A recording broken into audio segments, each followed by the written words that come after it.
Election झालं आणि लाडक्या बहिणी आता लाडक्या राहिल्या नाहीत असे अनेक महिला बोलत आहेत, कारण मुख्यमंत्री माझी लाडकी बहीण योजनेअंतर्गत चौकशी सुरू करण्यात आली आहे। यामध्ये स्क्रुटिनी असलेल्या अर्जांची छाननी करण्यास सुरुवात झाली आहे आणि तब्बल अनेक म्हणजे जवळपास 20 लाख महिला बाद होणार, कारण यामध्ये अनेक अटींमध्ये महिला पात्र नाहीत असे लक्षात येत आहे। यामध्ये आता कोणत्या कोणत्या अटींची तपासणी केली जाणार आहे याबद्दलची सविस्तर माहिती आपण या व्हिडिओमध्ये पाहणार आहे। त्यामुळे व्हिडिओ शेअर आणि अशाच प्रकारच्या महत्त्वाच्या माहिती व अपडेटसाठी आपल्या चॅनलला सबस्क्राइब करायला विसरू नका। तर मित्रांनो, मुख्यमंत्री माझी लाडकी बहीण योजनेअंतर्गत 6 हप्ते दिल्यानंतर 7व्या हप्त्यापासून या योजनेसाठी चौकशी करण्यास सुरुवात झाली आहे। आता यामध्येच अनेक वेगवेगळ्या पद्धतीने महिला बाद होणार आहेत आणि त्यामुळे अनेक महिलांचा लाभ आता थांबवला जाणार आहे आणि यामुळे महिलांमध्ये नाराजीचे वातावरण आहे। आता यामध्ये कोणत्या कोणत्या गोष्टी चेक केल्या जाणार याची सविस्तर माहिती आपण पाहणार आहोत। तर सर्वात पहिली गोष्ट म्हणजे 2 हेक्टरपेक्षा म्हणजेच की 5 एकरपेक्षा अधिक शेतजमीन लाडक्या बहिणींना नसावी, म्हणजेच की लाडक्या बहिणीच्या नावावर 5 एकरापेक्षा किंवा 2 हेक्टरपेक्षा अधिक शेतजमीन नसावी, म्हणजेच ती अल्पभूधारक असावी, कारण अल्पभूधारक महिलेच्या कुटुंबाचे वार्षिक उत्पन्न कमी मानले जाते आणि म्हणूनच ती या योजनेचा लाभ घेण्यासाठी पात्र असते असं सरकारचं मत आहे। आणि त्यामुळे तुमच्या नावावर जर 5 एकरापेक्षा जास्त क्षेत्र असेल, मग ते जिरायत असू द्या बागायत असू द्या, जर क्षेत्र तुमच्या नावावर 5 एकरापेक्षा जास्त असल्यास तुम्ही या योजनेच्या लाभापासून वंचित राहणार आहात, तुम्हाला या योजनेचे पुढील पैसे येणार नाहीत।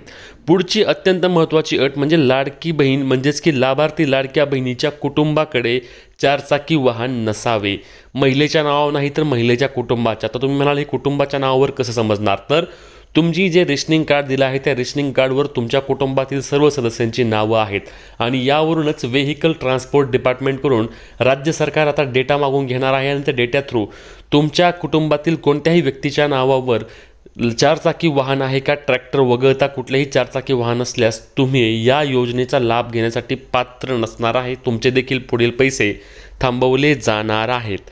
आता लाभार्थी महिला केंद्र व राज्य सरकारच्या दुसऱ्या वैयक्तिक योजनेची लाभार्थी नसावी।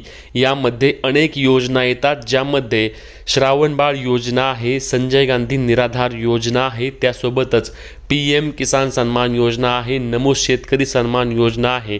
अशा अनेक योजनांचा लाभ घेणाऱ्या शेतकरी महिला देखील आता लाडक्या बहिणी नसणार आहेत, म्हणजेच की त्यांना लाडकी बहीण योजनेचे पैसे मिळणार नाहीत आणि त्यामुळेच नमो शेतकरी अथवा PM किसान योजनेचा लाभ घेणाऱ्या महिलांसाठी ही एक अत्यंत धक्कादायक बातमी आहे, कारण त्यांना आधी सांगण्यात आले होते की तुम्हाला पैसे मिळतील, परंतु आता यामध्ये देखील सरकारचं म्हणणं आहे की आम्ही हमीपत्रामध्ये विचारलं होतं की तुम्ही दुसऱ्या कुठल्या योजनेचा लाभ घेत आहात का, आणि दुसऱ्या कुठल्या योजनेचा लाभ घेत असल्यास लाडकी बहीण योजनेचा लाभ घेता येणार नाही असे आम्ही स्पष्ट केले होते। यानंतर योजनेसाठी एका कुटुंबातील 2 पेक्षा अधिक महिलांनी अर्ज केलेला नसावा।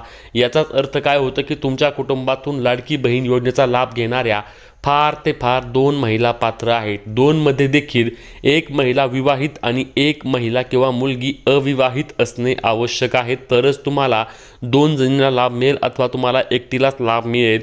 त्यामुळे आता एका कुटुंबात म्हणजेच की एका रेशनिंग कार्डमध्ये 3-4 महिला जर लाभ घेत असतील तर त्यापैकी कोणत्याही 2 महिलांनाच पैसे येणार आहेत आणि कोणत्याही 2 जणींचे पैसे लाडकी बहीण योजनेचे बंद होणार आहेत आणि त्यांना पुढील हप्ते मिळणार नाहीत। यानंतर कुटुंबाचे वार्षिक उत्पन्न 2.5 लाखांहून अधिक नसावे, म्हणजेच की कुटुंब लाभ घेणाऱ्या महिलेच्या कुटुंबाचे वार्षिक उत्पन्न हे 2.5 लाखांपेक्षा जास्त नसावे। आता यासाठी तुम्ही म्हणाल की पुन्हा आम्हाला उत्पन्नाचा दाखला वगैरे जोडावा लागेल का, तर कसं असतं की यामध्ये असं पकडलं जातं की तुमच्याकडे पिवळे अथवा केशरी रेशन कार्ड असल्यास तुमच्या कुटुंबाचे वार्षिक उत्पन्न कमी आहे असे सरकारकडून समजलं जातं। त्यामुळे तुम्हाला या संदर्भात रेशनिंग कार्ड अपलोड करावे लागणार, जे की तुम्ही अपलोड केले होते, म्हणजेच की तुम्हाला उत्पन्नाचा दाखला अपलोड करण्याची सध्या तरी कोणतीही प्रकारची आवश्यकता नाही। पिवळे अथवा केशरी रेशन कार्ड असल्यास तुम्ही योजनेचा लाभ घेण्यासाठी पात्र आहात। या व्यतिरिक्त दुसऱ्या अटीमध्ये तुम्हाला माहिती आहेच की ITR भरणारी म्हणजेच की टॅक्स भरणारी जर व्यक्ती तुमच्या कुटुंबामध्ये असेल तर तुम्ही देखील पात्र नाही। त्यासोबत तुमच्या कुटुंबामध्ये कोणी पेन्शन घेत असेल तर तुम्ही पात्र नाही। त्यासोबत तुमच्या कुटुंबामध्ये कोणी सरकारी नोकरदार असेल तरी देखील तुम्ही पात्र नाही। म्हणजेच की या योजनेचा मोटिव्ह जो होता तो की ज्या दारिद्र्य रेषेखालील किंवा ज्या गरीब महिला आहेत त्यांनाच या योजनेअंतर्गत लाभ देण्याचा सरकारचा उद्देश होता। परंतु यामध्ये काय झालं की अनेक महिलांनी चुकीच्या पद्धतीने अर्ज केले। आपण पात्र नाही हे माहिती असून देखील अशा अनेक महिलांनी अर्ज केले।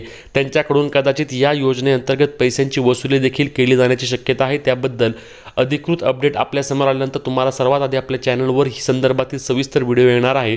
तोपर्यंत तुम्ही आपल्या चॅनलला सबस्क्राईब करायला विसरू नका। तसेच आपल्या व्हॉट्सअप चॅनलची लिंक देखील डिस्क्रिप्शनमध्ये दिली आहे, तो देखील तुम्ही जॉईन करून ठेवा, जेणेकरून तुम्हाला सर्वात आधी अपडेट मिळतील। तोपर्यंत तुम्ही या चॅनलला सबस्क्राईब करा आणि भेटूया पुढच्या व्हिडिओमध्ये। तोपर्यंत जय महाराष्ट्र।